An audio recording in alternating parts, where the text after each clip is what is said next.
एक छोटे से शहर में एक पुराना और विख्यात होटल था जिसका नाम मेहतर महल था। यह होटल शहरी क्षेत्र से थोड़ा दूर शांत जगह के पास स्थित था और अपने समय का सबसे आलीशान होटल हुआ करता था। इसकी वास्तु शैली, अंदर की सजावट और वहाँ की सेवाएं यहाँ आने वाले हर व्यक्ति को मंत्र मुग्ध कर देती थी।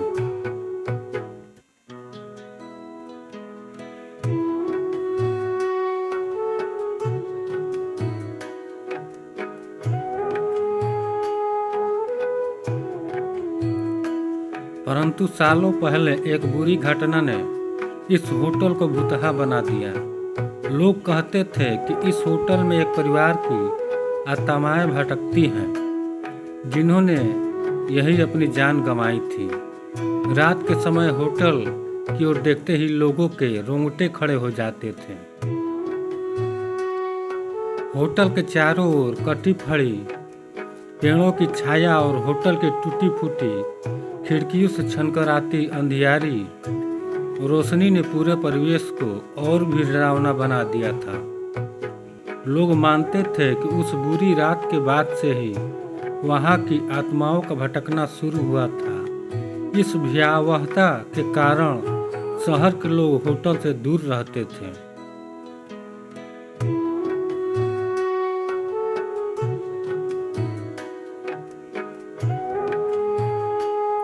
और किसी भी हिम्मत नहीं होती थी कि वे वहां जाए। लेकिन एक समय ऐसा आया जब शहर के कुछ युवा उत्साही इस रहस्य को सुलझाने का निर्णय लिया। उनके मंडल का नेता था रवि, एक साहसी और होशियार युवक जिसे डर का मतलब नहीं पता था। रवि ने अपने 3 दोस्तों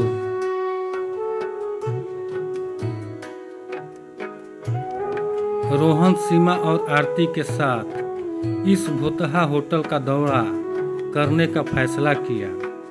उन्होंने तय किया कि वे उन घटनाओं की सच्चाई जानने के लिए होटल में एक रात बिताएंगे।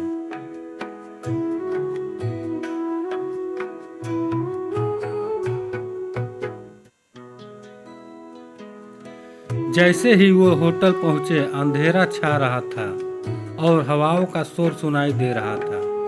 होटल के बाहर का माहौल बहुत ही डरावना वाला था, लेकिन रवि और उसके दोस्तों ने अपनी हिम्मत रखी और होटल के अंदर चले गए। होटल के अंदर का वातावरण बेहद रहस्यमय और भयानक था।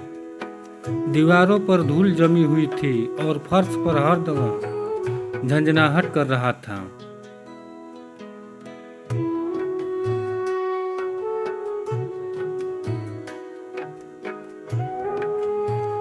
और हर कोने से रहस्यमय आवाजें सुनाई दे रही थी।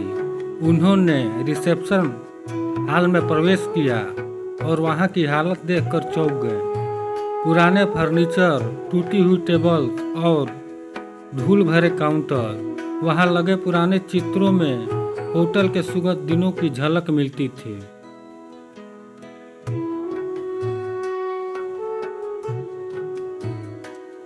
अचानक रवि को महसूस हुआ कि जैसे कोई उन्हें देख रहा हो। उसने अपने दोस्तों को शांत रहने के लिए कहा और मुख्य हॉल में आगे बढ़ने का सुझाव दिया।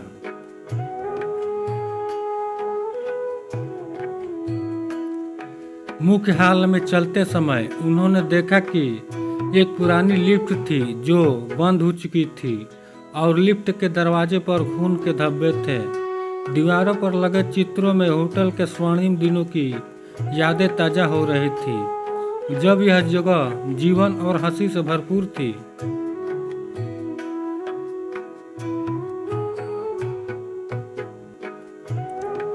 लेकिन अब यह केवल भूतों की कहानियां और डरावनी घटनाओं का केंद्र बन चुका था।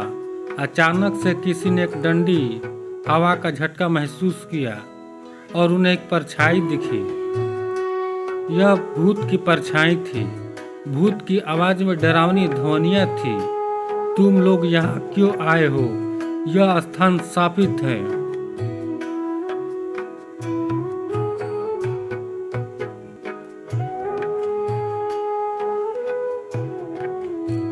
रवि ने हिम्मत से कहा, हम यहाँ सच्चाई जानने और तुम्हारी आत्माओं को शांति दिलाने के लिए आए हैं।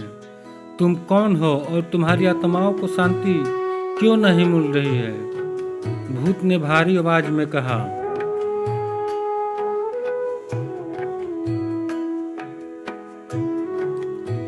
पहले मैं इस होटल का मालिक था। मैं और मेरे परिवार ने यकीन नहीं किया कि हम यहाँ सुरक्षित रहेंगे, लेकिन एक रात कुछ डाकू आए और हम सबको मार डाला। हमारी आत्माएं तब से लेकर अब तक यहीं भटक रही हैं। हमें न्याय चाहिए। रवि ने वादा किया कि इस घटना का पर्दाफाश करेगा और उनको न्याय दिलाएगा। अगले दिन उन चारों दोस्तों ने शहर के लोगों की पूरी सच्चाई बताई और पुलिस को सबूत दिए। पुलिस ने जांच की और डाकुओं को गिरफ्तार कर लिया। जांच के दौरान उन्हें कई रहस्यमय तथ्य और सबूत मिले, जिससे डाकुओं को सजा दिलाने में मदद मिली। पुलिस ने पुराने कागजात, खून के धब्बे और छुपे हुए गवाहों की तलाश की। पुलिस की जांच के बाद डाकुओं को पैसे के लालच में इन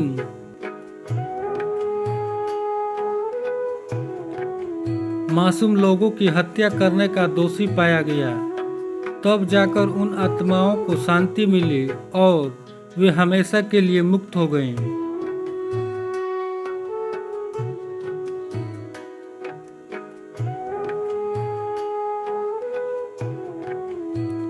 अब मेहतर महल होटल फिर से खोल दिया गया और वहां कोई भी भूतिया घटना नहीं होती।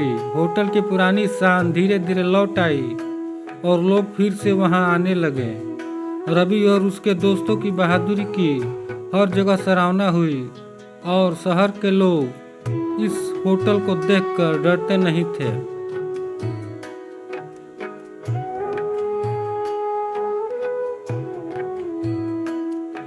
रवि, रोहन, सीमा और आरती की यह कहानी साहस और सच्चाई के प्रति उनकी दृढ़ता के रूप में शहर में प्रसिद्ध हो गई।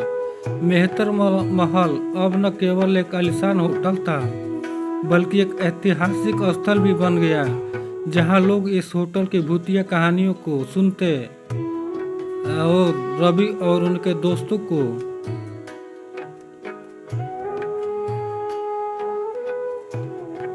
बहादुरी को सराहते।